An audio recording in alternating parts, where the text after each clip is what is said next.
Your Lordship, my name is Deborah Lee. I appear in this case with Mr. Alexander Cotton for the appellant. My learned friends, Mr. Ralph Wood and Ms. Hazel Banche, appear for the respondent. Would Your Lordship like a brief summary of the facts that have led to today's hearing? Well, I think it would be helpful for those sitting at the back of court so they can understand what's going on, those in the cheap seats, so if you could, that would be helpful. So, the appellant is a new designer company. He entered into a contract with the respondent for the production of clothes for the London Fashion Week. And the respondent agreed to use a specific material known as panache that was 65% silk and 35% linen. But upon delivery, the appellant realized that the dresses were made with only 60% silk. The appellant brings an action, firstly, for damages against the cost of having the dresses replaced, and secondly, the profits that the respondent made by breaching the contract. My Lord, I shall be making submissions on the first ground of appeal, namely that the cost of replacement is proportionate to the benefit to be obtained and thus reasonable for the full cost of £190,000 to be awarded. I'll be doing so by establishing both elements of reasonableness, firstly proportionality in my first three submissions, and lastly intention in my fourth submission. May I move on to my first point? Yes, please. The appellant submits that the general position of the law is that the cost of replacement must be awarded unless it is found to be disproportionate. If I may refer Your Lordship to the Court of Exchequer case of Robinson and Harman, as reported in volume 154 of the English Reports of 1845 at page 363. This can be found at outside tab A, inside tab 1 at page 5. Would my Lord like a brief summary of the facts of this case? No, I think I'm familiar with this case. I refer to the highlighted portion where Baron Park says, "The rule of the common law is that where a party sustains a loss by reason of a breach of contract, he is to be placed in the same situation as if the contract had been performed." Under the current law, there are three ways to measure damages. Firstly, performance, secondly, reliance, and lastly, restitution. We will be seeking to rely on the first method, which is performance interest, in our first round of submission. There are two ways in which you can calculate performance measure. The first way would be the cost of reinstatement. In this case, it would be the cost of replacing the dresses. And secondly, the difference in value. I further refer Your Lordship to the House of Lords case of Ruxley Electronics and Construction Limited and Forsafe, as reported in the Law Reports Appeal Cases, 3rd series of 1996 at page 344. This can be found at outside tab B, inside tab 2 at page 27. Would my Lord like a brief summary of the facts? I would, only because they're slightly unusual, aren't they? So in this case, the plaintiff contracted to build a swimming pool for the defendant of 7 feet 6 inches in depth. Upon completion of the pool was found to be suitable for diving and swimming, but was only 6 feet in depth. And the court held that the cost of rebuilding the entire pool would be vastly disproportionate to the benefit to be obtained from having a pool that was only 1 foot deeper, and thus a nominal sum was awarded to the defendant for the loss of value of the pool. I quote Lord Mustill in the highlighted portion at tab 2. Yes. He says that, first, the cost of reinstatement is not the appropriate measure of damages if the expenditure were to be all out of proportion to the benefit to be obtained, and secondly, the appropriate measure of damages in such a case is the difference in value, even though that could result in a nominal award.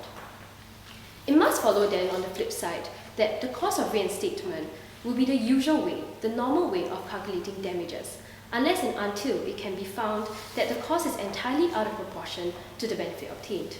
Having set out the general position of the law, may I now move on to my second point? Yes, please.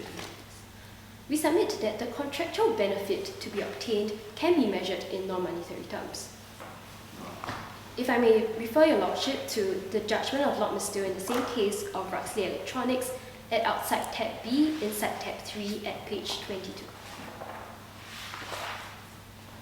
Yes, Karen. He explains that in relation to non-monetary losses, that it would be unreasonable to deny all recovery for such a loss. The amount may be small, and since it cannot be quantified directly, there may be room for difference of opinion about what it should be. But in several fields, the judges are well accustomed to putting figures to intangibles, and I see no reason why the imposition of this exercise should be a barrier if this is what fairness demands. In our case, the loss that the appellant will suffer from cannot be quantified in exact monetary terms, but that does not mean that it should be disregarded by the court. The appellant is a new designer company that is seeking to establish its brand in the fashion industry. Thus, the launch of its first exhibition is crucial, and a slight change in materials from panache to exquisite makes a world of difference, because you have to take into consideration the competitive and cutthroat nature of the fashion industry. And while we submit that we acknowledge that even though the difference of 5% in silk might not mean much to a layman person, it will mean a lot, and it will not go unnoticed to professional designers and editors.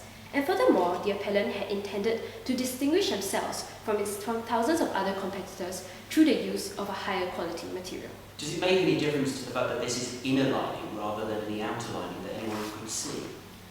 My lord, we submit that even though it's the inner lining of the woman's clothes selection, you still have to quantify and measure the benefit or loss to the appellant in terms of looking at the overall presentation and the overall fabric flow of the clothes. And currently, based on the facts, it is unclear as to how much of the display centers around clothing, but nevertheless, we still submit that it's essential to maintain consistency in the display of clothes, because that will directly affect the reputation and the standing of the appellant's company. Furthermore, we submit that it has to be taken into consideration that the display of this exhibition is during the London Fashion Week, and the importance of Fashion Week to a designer company, moreover, a newly launched designer company, cannot be overstated. Buyers from all over the world will be viewing the exhibition for the first time and using that to determine whether or not to place in orders. Fashion magazine editors will be using the exhibitions to forecast trends and feature luxury brands in their publications. And this would directly affect not only the branding and reputation of the company, but also directly affect and in turn drive sales for the local businesses. We therefore submit that although the benefit to be obtained cannot be presently quantified, this is still a substantial benefit to be obtained if the cost of replacing the dresses is to be awarded. Having established this point, may I now move on to my third submission? Yes. We submit that there was a complete failure of the contractual objective because the quality of dresses was unfit for the exhibition, and thus the benefit to be obtained from fulfilling this contract is directly proportionate to the cost of replacement. If I may again refer your lordship to the same case of Ruxley Electronics at tab B inside tab 4 after that.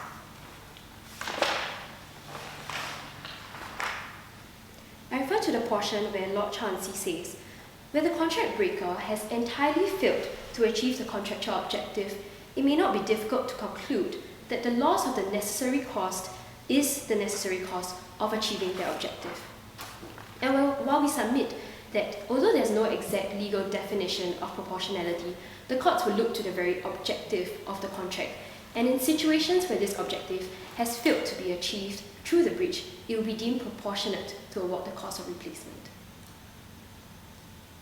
On the facts of Ruxley, the contractual objective was to build a swimming pool for the claimant, and the difference of 1 foot in depth did not alter the functionality of the pool.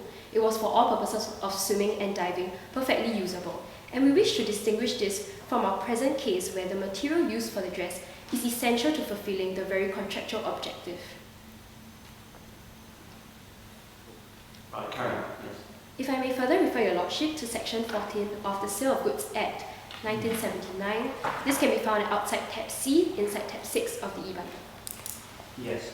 Subsection 2 reads, where the seller sells goods, there is an implied term that the goods supplied under contract are of satisfactory quality, and subsection 2b defines the quality of goods to include fitness for all the purposes for which goods are commonly supplied. Yes, carry on. We submit that section 14 acts as a guiding principle as to what determines the quality of clothes, namely what the goods are commonly supplied for. And in looking at this, the court has to take into consideration the fact that the fashion industry is extremely sensitive to every single minute details of the clothing, especially during the launch of a newly opened designer company. And furthermore, the respondent is a specialist and experienced fabric supplier in the fashion industry, and thus he fully understood the importance of using higher quality materials for them to distinguish themselves from their competitors. But Miss Lee, I'm a Luddite. A dress is a dress, is it not? I mean, it's still glamorous dress. It's still going to look glamorous on the model coming down the catwalk. Because how on earth is this 5% difference actually render this dress unfit? We submit that in looking at that, the court has to take into consideration that there are thousands of other competitors who will also be displaying the launch of their exhibition during that fashion show. And thus, every small little detail will actually affect whether or not the launch is successful. It will affect whether or not they are able to establish themselves successfully as a luxury brand and differentiate themselves from others. May I further assist your Lordship on this point? Yes, I mean, the test to apply on sale is that is one of a reasonable person. Yes. What characteristics of a reasonable person? So don't limit me, reasonable person. I don't know nothing about the fashion, very little about fashion. How on earth would I conclude that it would be different? And what, if any, subjective elements need to be brought to that reasonable person in your submission for us to find that it was unfit? We submit that while the test remains to be on one of reasonableness, which is an objective test, it has to take into consideration other subjective elements. So in this case, it will not be just a reasonable layman on the street. It will be a reasonable editor, it will be a reasonable publisher, it will be a reasonable consumer who is well accustomed to choosing and differentiating luxury brands. And that is the element of subjectiveness that has to be taken into consideration. May I now move on to my last point of submission? Yes. Aside from proportionality, we submit that intention is also relevant. The appellant's intention of remedying the breach further establishes that the cost of replacement is reasonable. If I may refer your Lordship to the case of Tito and others, and Weather and others, number 2, as reported in the Law Reports Chancery Division of 1997 at page 106, which can be found at outside tab D inside tab 7 of the bundle. Will your Lordship require a brief summary of the facts? No, I'm really in this case.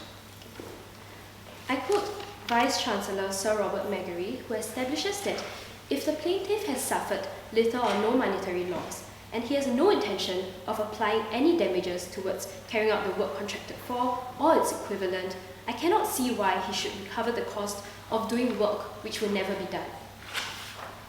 It follows then that the cost of replacement can be awarded if the claimant, firstly, has suffered great loss, and secondly, if he has the intention to use the damages to carry out the work contracted for.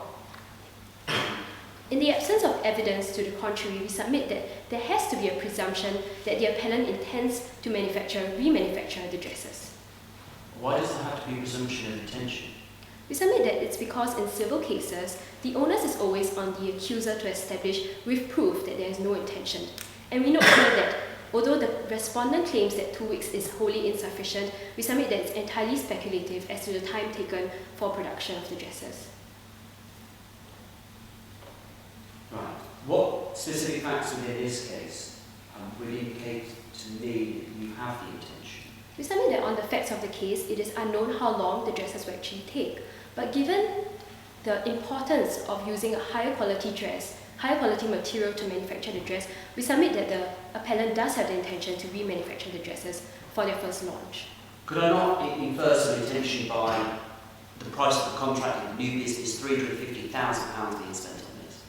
How on earth is a new business, and I have this hypothetical question, new business is going to get 190,000 after they've just forked out 350 within 2 weeks in order to do this work? Could I not consider the capital flows as being the fact that how likely they would be to get this money as being something that I could take into account with intention? We submit that although it is a large sum, 190,000, but in comparison to the amount that they will actually suffer if they do not remanufacture the dresses, it would be much lesser in comparison, and thus we submit that the appellant will not take this risk in their first launch, in their first opening, and thus it can be inferred that there is intention to remanufacture the dresses. If I may refer your Lordship to the House of Lords case of Alfred McAlpine Construction Limited and Paneltown as reported in Volume 1 of the Appeal Cases of 2001 at page 518. This can be found at outside tab E inside tab 8. Would your Lordship require a brief summary of the facts of this case? If you could, The defendant in this case entered into a contract and signed a duty of care deed for the construction of an office block with the claimant, and serious defects were found in the building, and the claimant brought an action for damages against the defendant. It was held that because the duty of care deed provided the claimant with a direct remedy, and thus the claimant, having suffered no monetary loss, was entitled only to nominal damages. My Lord, I'm aware that my time has lapsed. May I be permitted extra time just to finish up this section? Yes, how long do you think you will need? Just 1 minute. Right, yes, you will have. So in this case, I quote Lord Chansey, who essentially says that the reason why the court does not award remedies in situations where there's no intention is because they intend to avoid the recovery of uncovenanted profits by the employer who does not intend to take a remedy to remedy the breach. And we note that our learned friends have also relied upon this, and we simply submit that this situation that the courts are seeking to avoid is not the situation here. We have shown that the appellant clearly intends to remedy this breach, and thus has the full right to be accorded the cost of replacement. Before I conclude my submissions, I would also like to briefly address our learned friend's appeal to rescind the award of general damages for loss of enmity of £5,000. Given that it's not part of their grounds of appeal, because they are the ones that have actually submitted it, and that you have reached your time, and I'll come to that when they make their submissions, I don't need to hear from you in relation to that point, but thank you very much. My counsel junior would then deal with the second ground of submission. Thank you very much. Your Lordship, care for a brief summary of the facts. Yes, as brief as you can necessarily take it, please. Indeed, well. Mr. Blake was an ex-employee of the Secret Intelligence Service who defected to the Soviet Union. He was then imprisoned and escaped the Soviet Union, where he published a book making an account of his time in the Secret Intelligence Service in breach of his confidentiality agreement. He was then an action was brought by the Crown for a full account of profits arising from this publication. If I could direct your Lordship to the case found in outside tab F, inside tab 9, the quote from Lord Nichols of Birkenhead, who states that it will only be in exceptional circumstances where those remedies are inadequate that any question of accounting profits will arise. No fixed rules can be prescribed. The courts will have regard to all the circumstances, including the subject matter of the contract, the purpose of the contractual provision which has been breached, the circumstances in which the breach has occurred, the consequences of the breach, and the circumstances in which relief is being sought. As a general guide, although not exhaustive, is whether the plaintiff had a legitimate interest in preventing the defendant's profit-making activity, and hence depriving him of the profit. My Lord, in this submission I will address the first 4 factors tending towards the application of the Blake principle, and with Lordship's permission I shall address the legitimate interest in my second submission.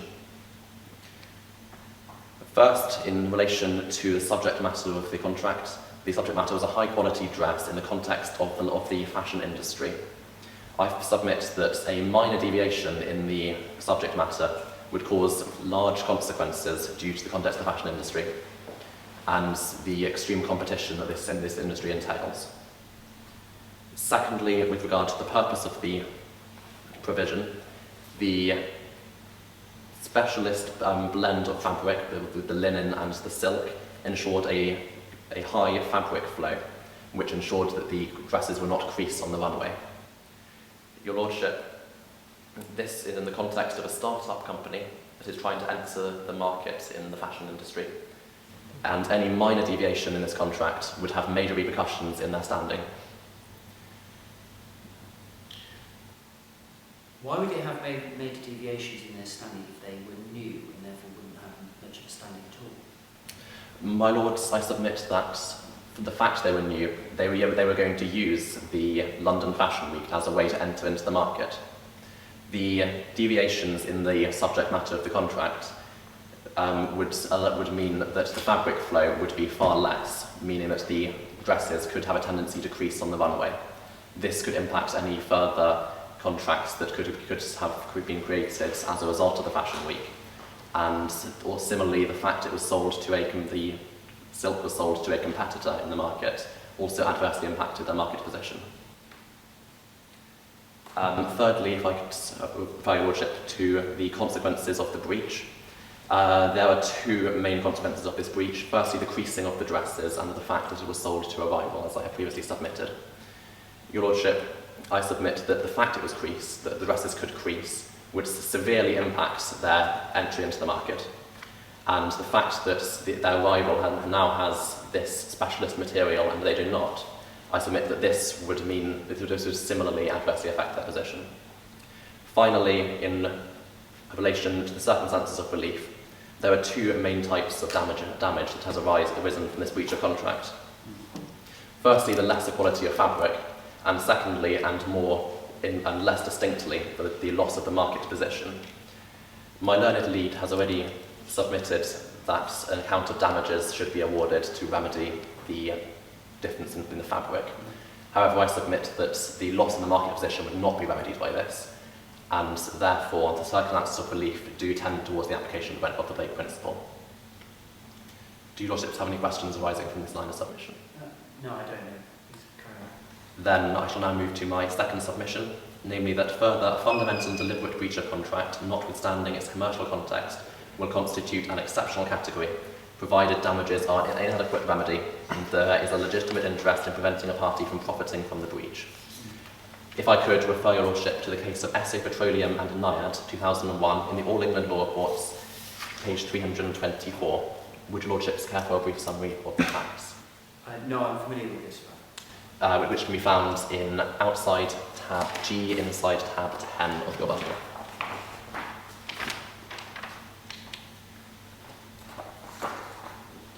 I refer to the judgment of Sir Andrew Merritt, Vice-Chancellor, as he then was, who, do I have your lordship's permission to paraphrase? Yes, you do. He states that in his judgment, the remedy of an account of profits should be available for breaches of contract, such as in this case, for four main reasons. Firstly, that damages amount to an inadequate remedy. Secondly, the obligation was fundamental to the contract. Thirdly, that the complaint was made on a number of occasions. And fourthly, that there was a legitimate interest in preventing the profit from the breach obligation.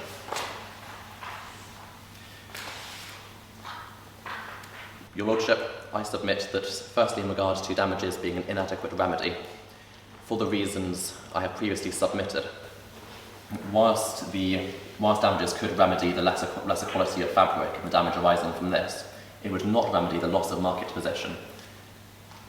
And an additional source of damages should be awarded to remedy this. Secondly, in regards to the obligation of the contract being fundamental, my learned lead has already submitted that it was fundamental to the contract, and it was, and the respondent completely understood the consequences of that arising from the breach.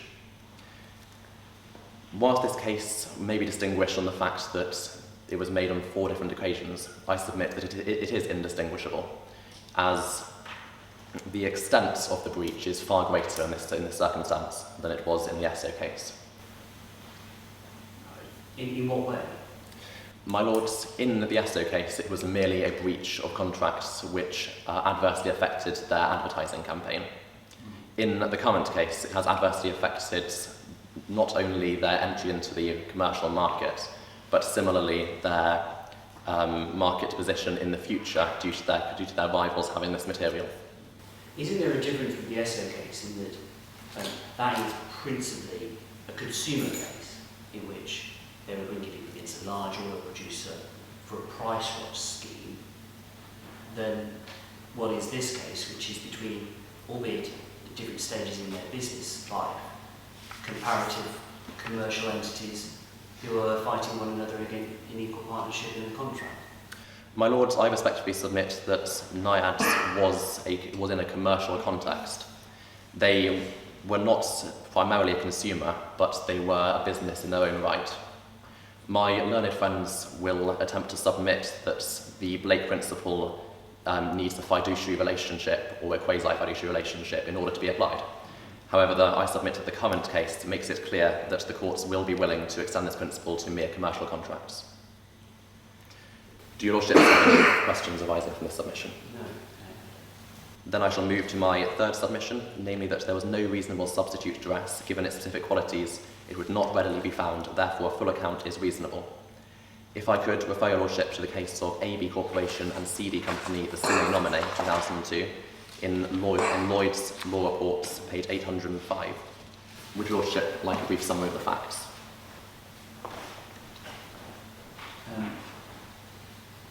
If I could, that would be very helpful. My Lords, in this case, there was a breach of the charter party in which the owners withdrew a vessel in breach of the charter party.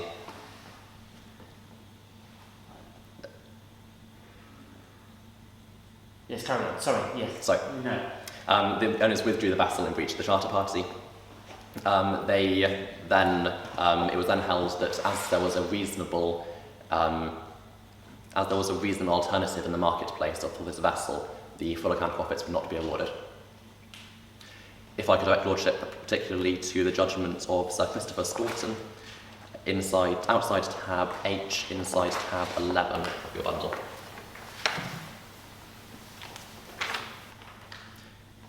Who states that it is by no means uncommon for commercial contracts to be broken deliberately because a more profitable opportunity has arisen.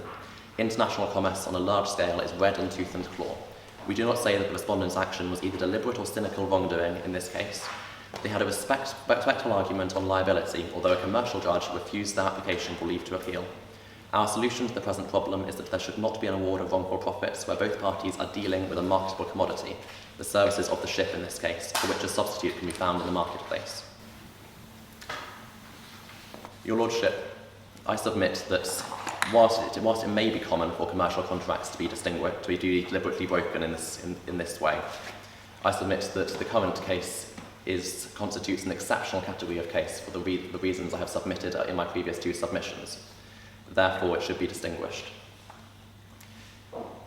Similarly, whilst in this case the respondent's action was neither deliberate nor cynical, I submit that in the current case it was a clear deliberate breach of contract, as due to the respondent's knowledge of the fashion industry, they would understand the results of giving a fabric the lesser fabric flow. How is it neither cynical nor deliberate to enter a contract after they've entered a contract with you in order to get £20,000 more from someone else? Indeed, my lords, I am distinguishing this case, Right. and I submit that it was both cynical and deliberate, especially due to their knowledge of the fashion industry. Your Lordship, finally, in this case, a full account profits was not awarded as it was a marketable commodity. I submit that in the current case, it was a specialised type of fabric with a specialised ratio of silk and linen that was needed for the dresses to stop creasing. I submit that this is not a marketable commodity, as it's not a commonplace fabric to be found. Therefore, it should be distinguished again. Isn't the pure definition of a marketable commodity something that you put a price on, though? And you've clearly been able to put a price on it at £350,000. My lord, before I answer your question, may I have extra time? Yes, sorry, this is all because of me. Carry on, yes. My lords, I submit that in the current case, that in the sine nomine, a marketable commodity is merely meant to mean that it is a commodity that is available easily on the commercial market. However, in the current case, in the case before us, I submit that this is not the case, as it is not easily available, as it was an extremely specialised type of fabric. Carry on. Especially as they agreed to make the fabric rather than it being bought. Does your Lordship have any further questions arising from this submission? No, I don't.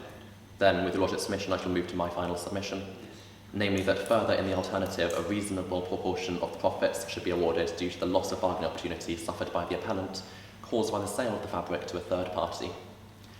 If I could refer your Lordships to the case of Experience Hendricks LLC and PPX Enterprises Incorporated, 2003, in the Court of Appeal Civil Division, page 323. Would your Lordships care for a brief summary of the facts? No, carry on, give me time. If I could direct your Lordship to the judgment of Lord Justice Mance in outside tab I, inside tab 12 of your bundle.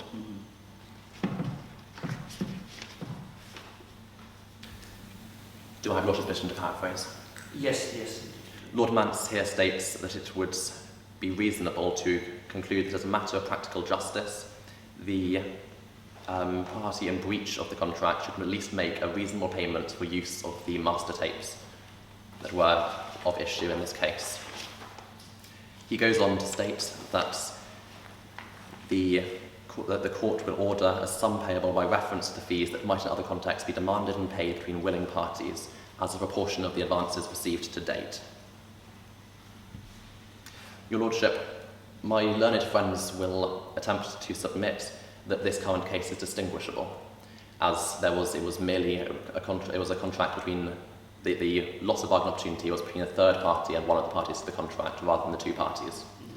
I submit that whilst this might be the case, it should be that this principle should be extended to the cases of this kind as a matter of public policy, as I submit that it would be unreasonable in cases of this kind where there are merely 2 weeks to go until the end of the contract, and due to the importance of the contract for these reasons I have submitted earlier in my first two submissions, that it would be unreasonable as a matter of public policy to allow the allow the respondents to breach this contract with no repercussions. Does your Lordship have any further questions arising from this submission? No, I don't. Thank you very much. Then the appellant submits that this appeal be allowed. Thank you.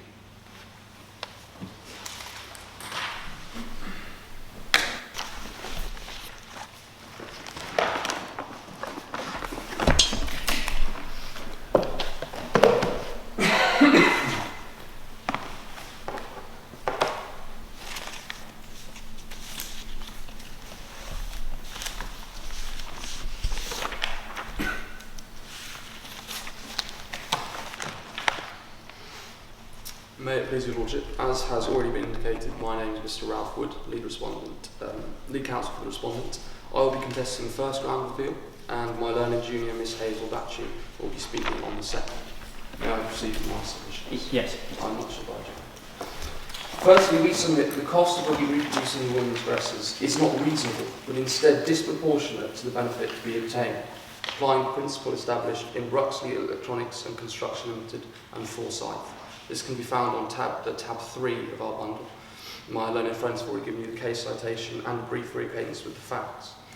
At tab 3 on page 344, I'd like to remind this Court of Appeal that the House of Lords held that where the expenditure was out of all proportion to the benefit to be obtained, the appropriate measure of damages was not the cost of reinstatement, but the diminution of value of the work occasioned by the breach, even if that would result in a nominal award. Moving on, my Lord, my learned friends relied on the principle established in Robinson and Harman as justification as to the full reinstatement of damages in the present case. I would like to direct your attention to page 365 of the Ruxley case, indicated by a green sticker.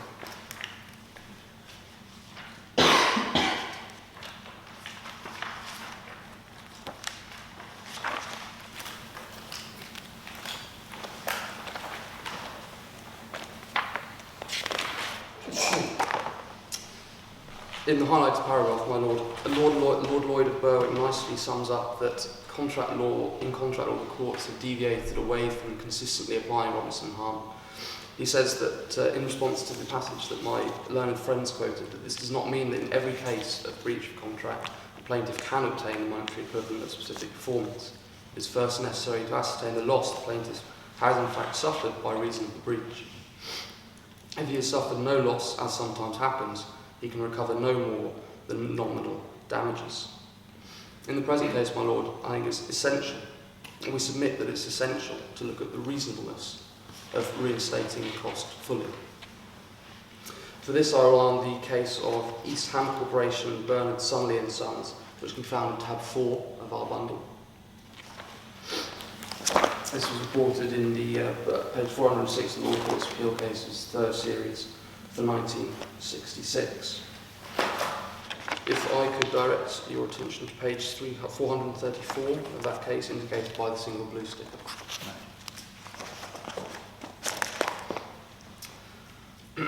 Lord Cohen, in this case, refers to a textbook, my Lord, if I may paraphrase, Yes, please do. And he says that there are, in fact, he confirms that there are in fact three possible bases of assessing the damages, namely cost of reinstatement, the difference in cost of the builder of the actual work done and work specified, and finally the diminishing value of work due to the breach of contract.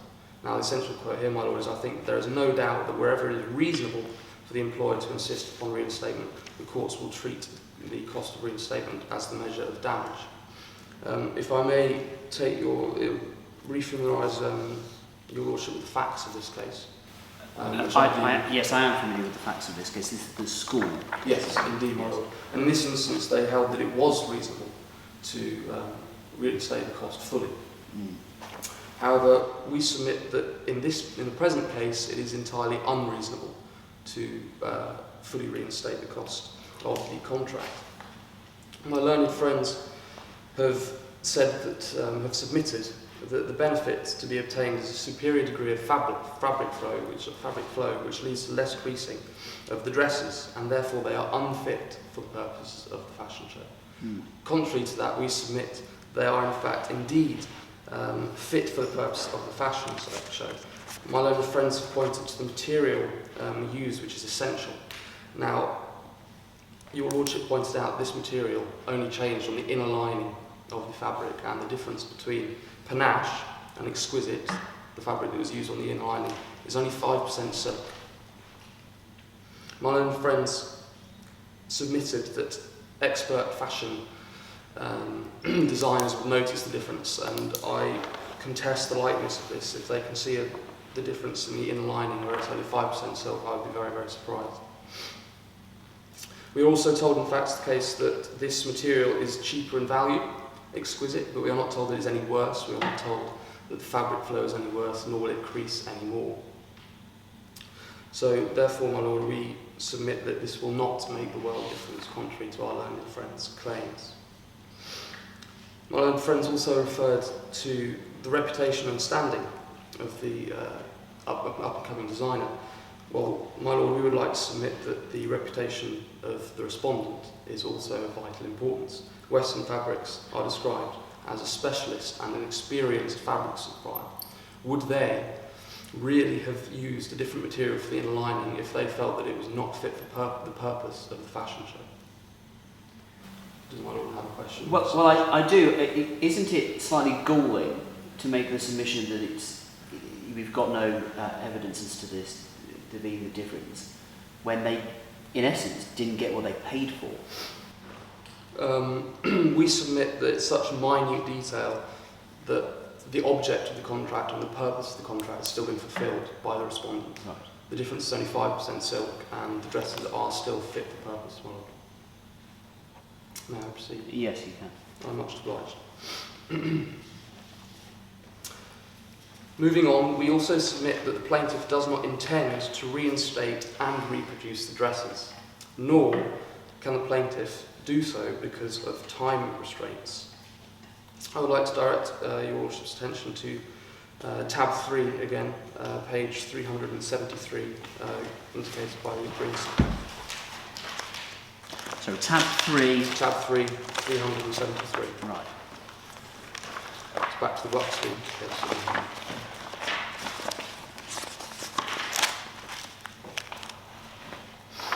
The highlighted paragraph, my lord, is that of Lord Lloyd of Berwick's passage, and he explains that in the current case the defendant has already recognised the relevance of intention to the issue of reasonableness.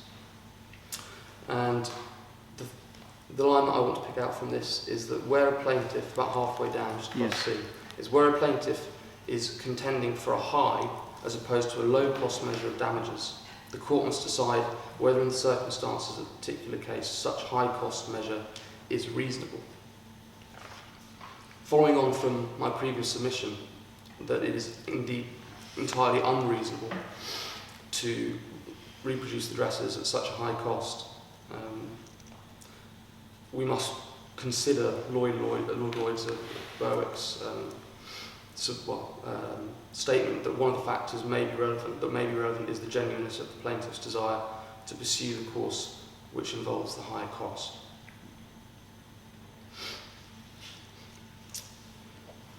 Furthermore, on the subject of intention, now I direct your lordship's attention to tab 5 of our bundle, which is the case of Radford and Frobisher, reported in page 1262 of the first volume of the Weekly Law Reports for 1977. Would your lordship appreciate brief acquaintance with the facts? If you could, that would be very helpful. Thank you. In this case, the defendant was in breach of covenant to build a wall between two properties. And the plaintiff claimed as damages the cost of building the wall on his own land. The defendant argued that a prefabricated fence would do just as well. However, the judge rejected this argument and awarded damages in favour of the plaintiff. If I could direct your lordship's attention to page 1270, indicated by the green sticker. Yeah. Justice Oliver very nicely sums up something which is very closely related to our submission, my lord, and that is that if he contracts for the supply of that which he thinks serves his interest, be they commercial, aesthetic, or merely eccentric, then if that which is contracted for is not supplied by the other contracting party, I do not see why, in principle, he should not be compensated by being provided with the cost of supplying it through someone else or in a different way. And now this is the important part, my lord. Subject to the proviso, of course, that he is seeking compensation for a genuine loss and not merely using a technical breach to secure an uncovenanted profit. My lord, it is our submission that is exactly what the plaintiff is doing in this instance. With 2 weeks left until the fashion show, the dresses are fit for purpose and the dresses will be used at the fashion show. And therefore, to award £190,000 to the plaintiff would be entirely unreasonable and against the principles or against the motivation for awarding damages in contract law.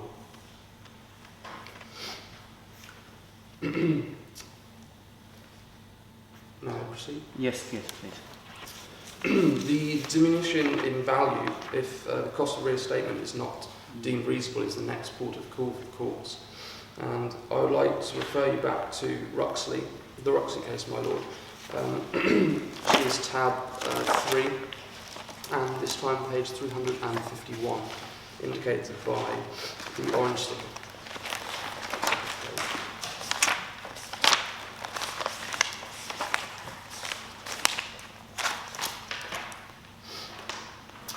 The highlighted passage begins, my lord, by saying that the diminishing value method would be inappropriate where the plaintiff, for sentimental, idiosyncratic and irrational reasons, wishes to have work done on his property which has no effect on value or which might actually reduce the value of the property.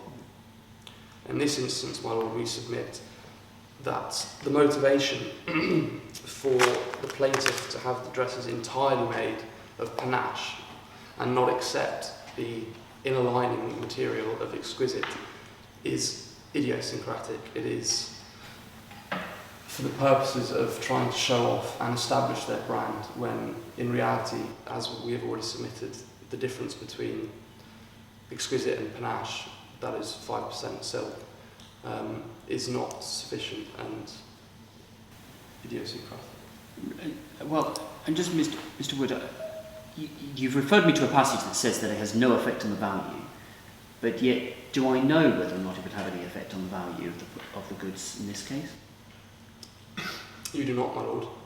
Could I not infer from the fact that you gained £20,000 extra profit from the sale of the panache to Formisa S, that actually it would have an effect on the value? You could, my lord, but then we must ask the question of what is the exact value of it. The plaintiffs are submitting that it's not the monetary value, but instead it's the feeling, the loss that they have incurred, is that of not having exactly what was contracted for. Whereas what you're talking about is a monetary loss, my lord. Yes, but I could clearly disagree with them and still find in their favour, even on the argument that they don't submit to me as that monetary loss. So could I not infer it from what I've said?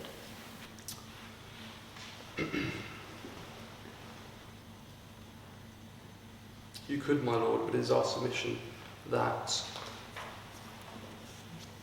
the plaintiff's contest that the dresses are unfit for purpose is not in line with that. Okay. If I may move on to my final submission. Is this the submission in relation to Addis gramophone and co? It is. Is this not in essence a cross appeal? No, my lord. In what way is it not? I mean, I've read your skeleton argument. In what way is it not a cross appeal? I appreciate, my lord, that it may look like you have to award one and we're covering both our bases here with our submissions, but awarding damages for loss of amenity in a case where there's a commercial contract is unfounded, and therefore if that's what we would like to submit, if your lordship at the end of the case would like to award nominal damages based on breach, then we are content with that, but not for loss of amenity. Right, okay. With Yeah. 1 minute left, shall I briefly proceed? Yes, briefly, yes. If I may direct your attention to tab 6 of our bundle, which is the case of Addison Gramophone, which is page 488 of the Law Report, Spiel Cases, 3rd series for 1909. And can I direct you to page 491 with the orange sticker?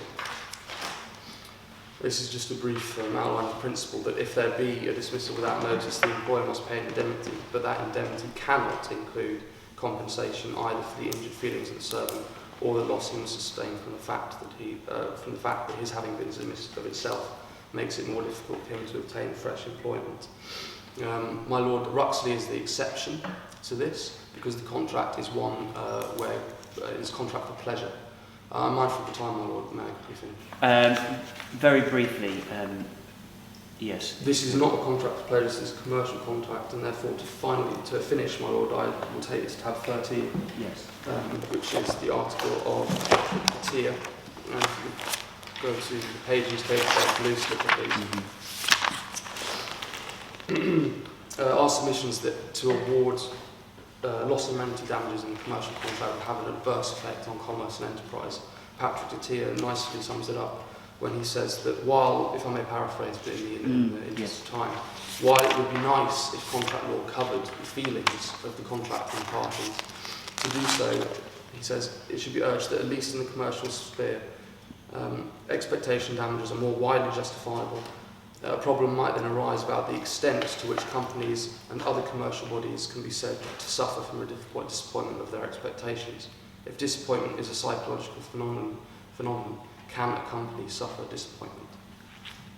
And with that, my lord, I would like to end and pass over to my chair. Thank you very much. How much obliged.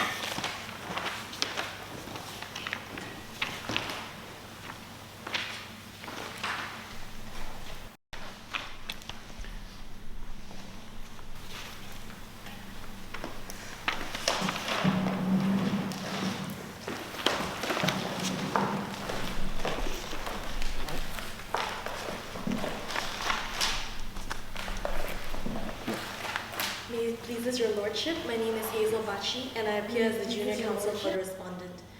In relation to my ground of appeal, I have 3 submissions to make. The first one being, the bar for awarding the accounts of profit has been set in AG and Blake, which is AG and Blake, where only exceptional circumstances could these damages be granted. Counsel submits that the appellant falls far below that bar.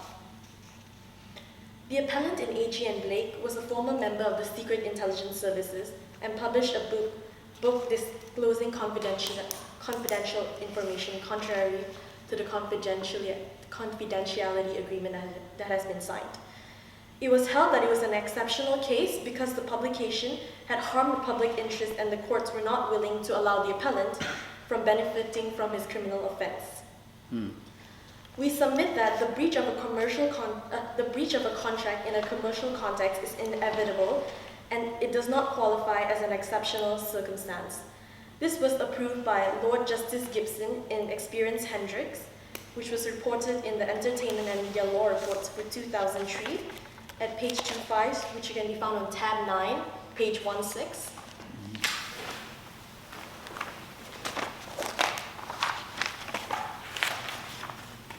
tab 9. Page 16.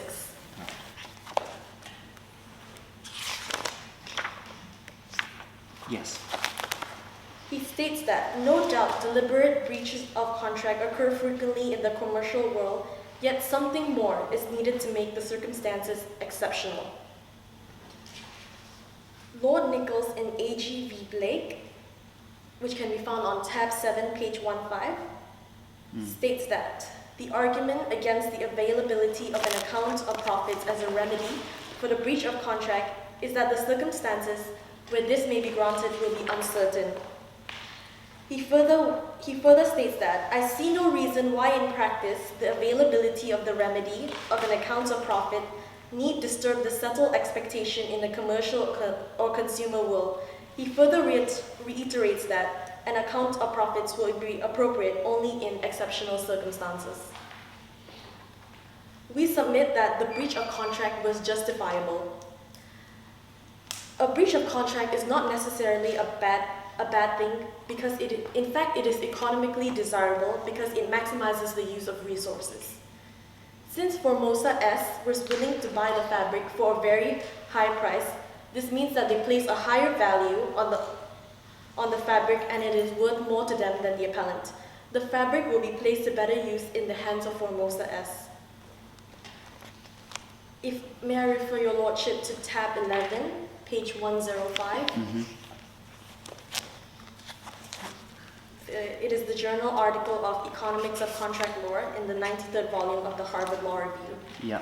It states that the value is measured by the willingness to pay, which is affected by the distribution of income and wealth.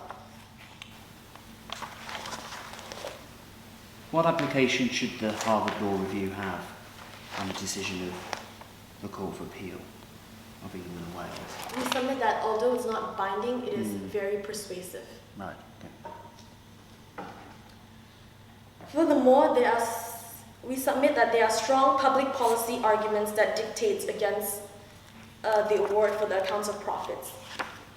In response to the learned counsel of the appellant submission that the breach of contract was cynical and deliberate, and it would be unconscionable to allow the respondent to escape from the repercussion despite knowing the cutthroat nature of the fashion industry. However, there is the argument of the fear of opening the floodgates. The judicial system will be flooded with a sea of claims similar to this kind, as it is inevitable that there will be a breach of contract in a commercial transaction. The courts will also have the onerous task of determining how far does the extent of the breach go to award an account of profits. Some parties may even use this opportunity to get out of a bad bargain. This was further confirmed in the case of AG v. Blake by Lord Hobhouse, the dissenting judge. Which can be found on tab 7, page 24 and 25.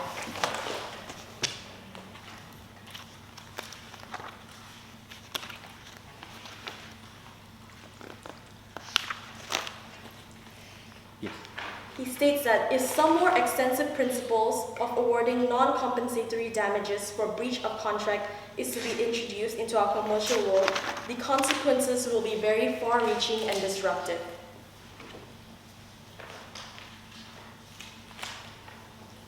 May I direct your lordship's attention to tab 7, page 16?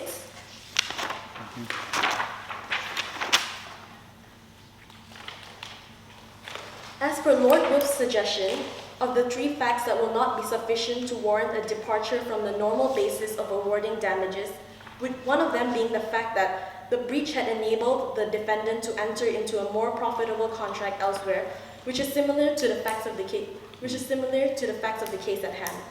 Lord Nichols in the House of Lords agrees with this suggestion.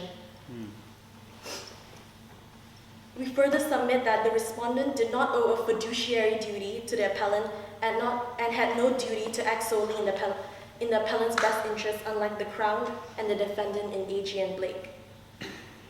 We submit that the respondent was only under a general duty to the appellant. Right. It was a business transaction between the respondent and the appellant, and it was of common it was of common knowledge that in transactions like this, both parties will seek to obtain the greatest amount of profit or consideration from each other.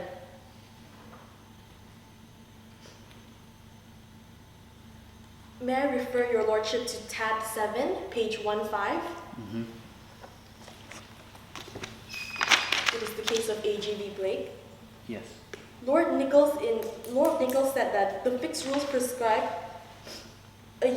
there are no fixed rules prescribed, but a useful guide, although not exhaustive, will be whether the plaintiff had a legitimate interest in preventing the defendant's profit-making activity and hence in depriving him of his profit.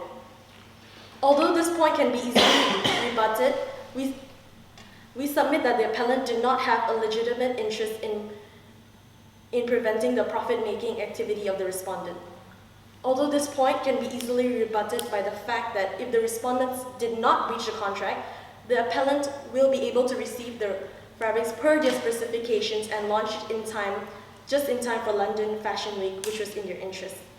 However, it does not invoke any public policy issues such as the ones in A.G. v. Blake's, where national security was at stake. The difference in fabric was only in the inner lining of the clothes, which will not be very obvious unless paid very close attention to. How does it not have some public policy considerations when, in essence, we're talking about your company being rather experienced at this and a newcomer coming into the business world? We submit that although the fabric of exquisite, albeit cheaper, but there's no evidence that it is of a lower quality. And the appellants will not lose their credibility because they did not release any statements to the press specifying that they will launch their collection using the fabric panache. It can be submitted that they could establish their brand using the fabric of exquisite, which has the capability of differentiating them from the other fashion houses. So they're differentiated by the fact that they use a lower quality product? It is not, there's no evidence that the fabric of exquisite is of a lower quality, albeit cheaper. Surely price is a good indicator of quality. One goes to Waitrose for something more expensive than Aldi. Or is it not? We submit that it is not.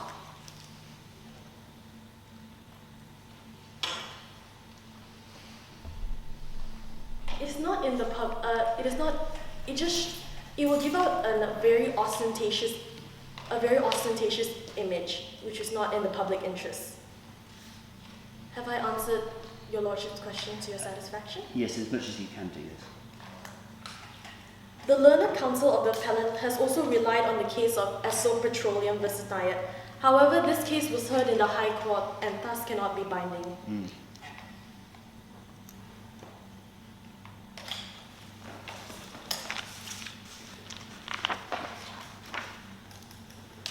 May I refer your lordship to tab 9, page 16 of the bundle? Lord Justice Gibson, tab 9, page 16. 16, yeah.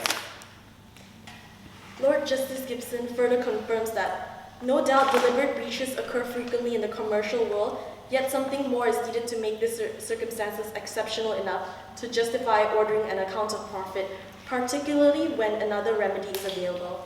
It is important to note that in the cases of Esso Petroleum and Experience Hendrick, the courts did not term the damages as an account of profits. However, they termed it in Experience Hendrick, they termed it as a reasonable sum of money for using the material or a quid pro quo for permitting the licenses to PPX.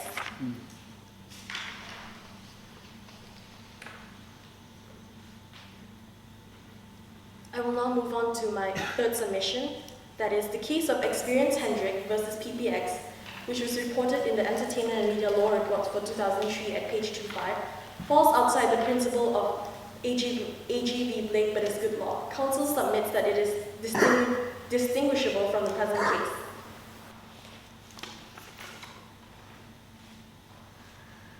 may I refer your lordship to tab 9, page 16 of the bundle?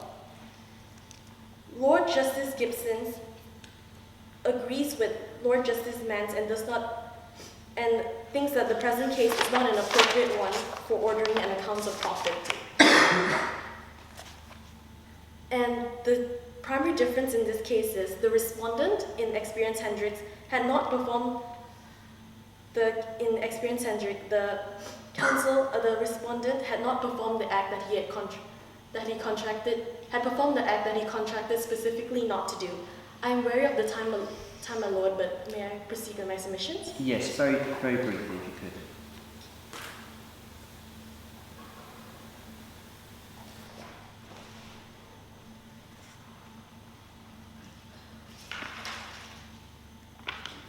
This case attempts to follow the direction of Blake. However, if the standards of Blake were applied to the circumstances, my apologies. No. The case attempts to follow the direction of Blake. However, if the standards of Blake were applied, the circumstances will not be exceptional enough to qualify for the account of profits.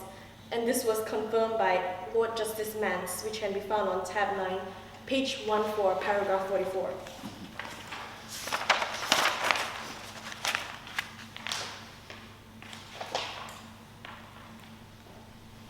Yes, Karen.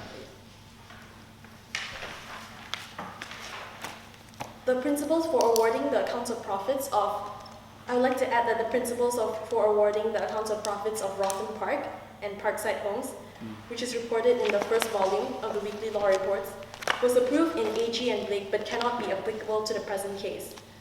I submit that the case of Rotham involved property rights and it is different from contractual rights. Referring to tab 7, page 13 of the bundle, Lord Nichols approved the judgment of Justice Brightman in Rotham, but he noted that property rights are unlike contractual obligations because property rights are deemed to be more No, carry on. I'm following you. Deemed to be more superior because they can survive against an indefinite class of people. Yeah. Justice Brightman, in the case of Rotham, which can be found on tab 10, page 15,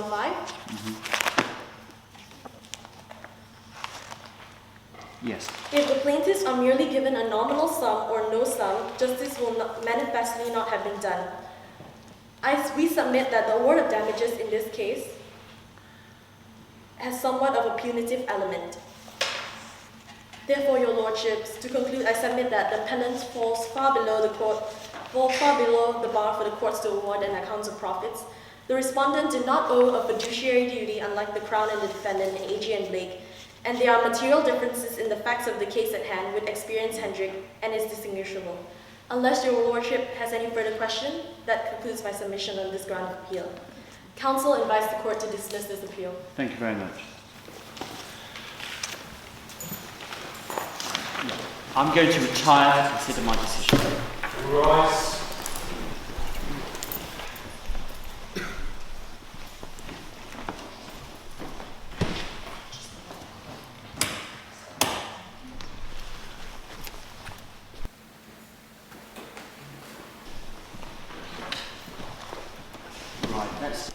I have before me an appeal from the Queen's Bench Division of my learned colleague, Mr. Justice Saylor, who on 2 points please appeal. That the action for damages has failed, as the cost of replacing the woman's dresses was disproportionate to the benefit to be obtained, and instead the awarded damages for £5,000 for loss of amenity.